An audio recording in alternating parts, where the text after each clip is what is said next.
ওটা তার স্বামীর গলা ছিল, কিন্তু মানুষটা তার স্বামী ছিল না।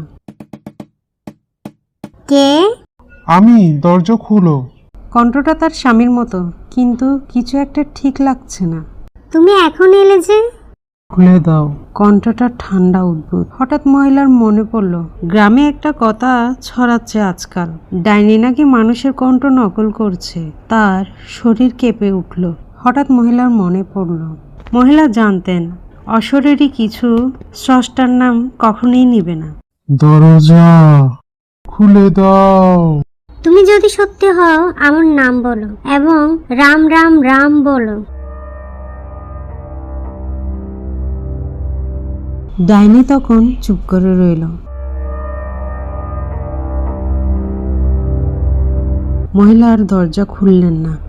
সারা রাত দরজার বাইরে শব্দ। দরজা খুলে দাও, আমি সব দেখছি। খুলে দাও, খুলো, খুলে দাও, খুলে দাও। দাও, ভয় পেয়েছো, তবুও ঠিক করেছো। সবাইকে আমি শাস্তি দিই না। ভুল, বড় ভুল। তুমি ভাবলে তাই বেঁচে গেলে।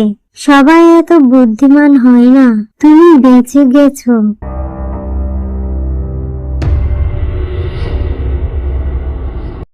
রাতে ঘটনার পর সকালে মহিলা দরজার সামনে একটা ফুল আর একটা বড় ঝুড়ি, ভিতরে চাল, ডাল আর প্রয়োজনীয় সব, যা মহিলার প্রয়োজন ছিল। মহিলা অবাক। সেখানে একটা কাগজে লেখা আছে, যারা বুদ্ধি ব্যবহার করে সৎ পথে থাকে, আমি তাদের কখনো ক্ষতি করি না। সব ডাইনি খারাপ হয় না। তোমার কষ্ট আমি জানি, তাই কিছু তোমার প্রয়োজনীয় জিনিস দিয়ে গেলাম। গ্রামে শোনা যায় এই ডাইনি আগে একজন সাধারণ মহিলা ছিল, যে একদিন রাতে দরজা খুলেছিল এবং খারাপ মানুষের পাল্লায় পড়ে তাকে মরতে হয়েছিল। তাই এখন সে অন্যদের পরীক্ষা নেয়, যেন কেউ তার মতো ভুল না করে। এই গল্প থেকে আমরা শিক্ষা পাই, হুট করে কোনো সিদ্ধান্ত নিতে নেই। সন্দেহ হলে একটু থেমে ভাবো, কারণ একটি ভুল সিদ্ধান্ত অনেক বড় ক্ষতির কারণ হতে পারে।